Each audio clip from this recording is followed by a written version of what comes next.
Sur Zénith FM, l'info, c'est vous. Zénith FM. Il a 18 ans, il est janséen et étudiait au lycée hôtelier de la Guerche de Bretagne l'an passé. Et puis, surtout, il vient de décrocher le titre de meilleur apprenti de France. Ce jeune homme, c'est Alexandre Gauthier. Il est à notre micro pour nous raconter son parcours. Bonjour Alexandre et surtout, félicitations.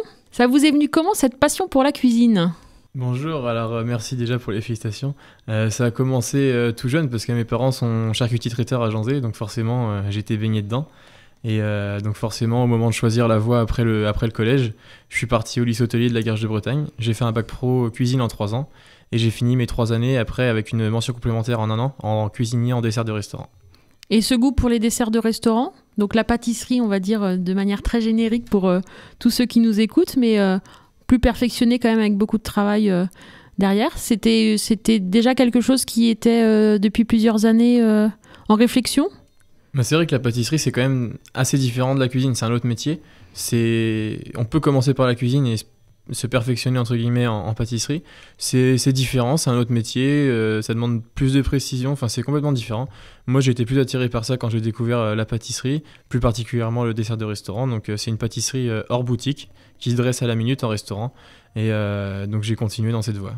Comment ça se prépare un tel concours pour devenir meilleur apprenti de France ? Alors le concours déjà c'est 11 mois de préparation avant d'arriver à la finale nationale. On passe par l'étape de la sélection régionale et départementale qui se passe en même temps. Donc on a un thème imposé. Le thème là en l'occurrence c'était la mode. On devait choisir un métier de la mode pour mettre en valeur. Donc moi j'ai choisi la chapellerie. On devait préparer une pièce artistique en sucre, 30 mignardises et 9 entremets en 6 heures. Tout réalisé sur place et seul. Et donc voilà, on se prépare tous les jours, 7 jours sur 7 pour cette épreuve-là, pour être prêt au mieux le jour J. Alors on se prépare tout seul ou est-ce qu'il y a une équipe de l'ombre ? Alors forcément, ouais, c'est ce que je dis, hein, un concours ça se prépare pas seul, on est entouré. Donc forcément mes parents m'ont énormément aidé.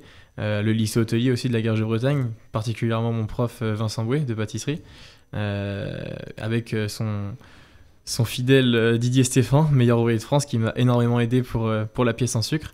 Et aussi également François Renaud, qui était dans ma classe pendant les 4 ans à la Guerche, qui m'a énormément aidé dans la préparation et qui m'a accompagné à Paris pour la finale.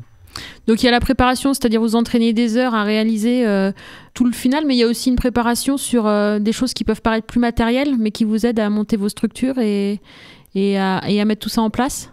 Alors forcément, ouais, on fait pas que de la production pâtisserie. Avant déjà de produire, on réfléchit. Donc on est sur du papier avec entouré par les coachs. Là, faut réfléchir, faut penser aux choses qui peuvent sortir de l'ordinaire parce qu'il faut pas arriver là-bas et faire des choses qui sont déjà entre guillemets connues. Donc réfléchir par rapport au thème également qui compte beaucoup. Ensuite, au niveau matériel, donc moi j'ai créé mes moules pour ma pièce en sucre. C'est énormément d'investissement forcément, financier, d'investissement au niveau du temps, etc. Et une fois que sur le papier on est prêt, on commence les entraînements. Alors forcément, le premier entraînement, ça ressemble jamais à la chose finale. Et puis au fur et à mesure des entraînements, ça commence à se peaufiner jusqu'à ce qu'on soit prêt pour le jour J. Une pièce en sucre comme celle que vous avez réalisée, ça représente à peu près combien d'heures de travail ? Sur les 6 heures que vous avez pu avoir pendant l'épreuve ? Sur les 6 heures, presque la moitié du temps quand même. Moi, je passais à peu près 2 heures et demie sur ma pièce. On a plusieurs techniques du sucre. Toute la pièce est réalisée en sucre, 100%. Et donc... Et c'est pas du sucre comme on a l'habitude d'utiliser, c'est du sucre qu'on travaille. C'est un sucre spécial, ouais, ça s'appelle de l'isomalt. En fait, il réhumidifie pas avec le temps, il prend pas l'humidité, donc ça se conserve dans le temps. Alors, des pièces artistiques comme celle présentée, j'ai dû en réaliser une 20aine avant d'être prêt, sans compter les entraînements à part sur la fleur en sucre, le chapeau en sucre, etc. Avec du coup des sucres différents ? On essaye de se caler sur le même tous les produits en fait avec lesquels on s'entraîne. Faut savoir que ce sera ceux qu'on aura le jour de la finale. Faut rien laisser au hasard et tout est préparé en fonction du jour J. Et alors les mignardises ? Alors les mignardises, c'est des financiers. Faites-nous rêver. Financiers bi-saveur nature chocolat. Avec un cœur coulant mangue passion citron vert. C'est parfait. Et le tout était orné d'une coiffe bigouden réalisée en pâte à cigarette. Donc c'était une dentelle parce que voilà, ça représentait le thème de la chapellerie et particulièrement la Bretagne. Voilà. Donc ça fait bien envie, hein. Je pense que nos auditeurs derrière leur radio doivent se dire qu'ils auraient bien goûté aussi. Et alors tout ça, c'est effectivement pour vous l'occasion d'obtenir le titre de meilleur apprenti de France. Derrière, il se passe quoi quand on devient meilleur apprenti de France ? Alors une fois qu'on a obtenu le titre, il faut gérer, il y a des décisions à prendre. J'ai commencé à travailler au Balthazar à Rennes, l'hôtel et spa. Donc je suis très bien là-bas pour l'instant. Après on verra comment ça va évoluer et pourquoi pas poursuivre la voie sur d'autres projets et à voir dans le temps. Ça ouvre la porte à d'autres concours d'être meilleur apprenti de France ? Ou est-ce que c'est pas forcément vos envies du moment et...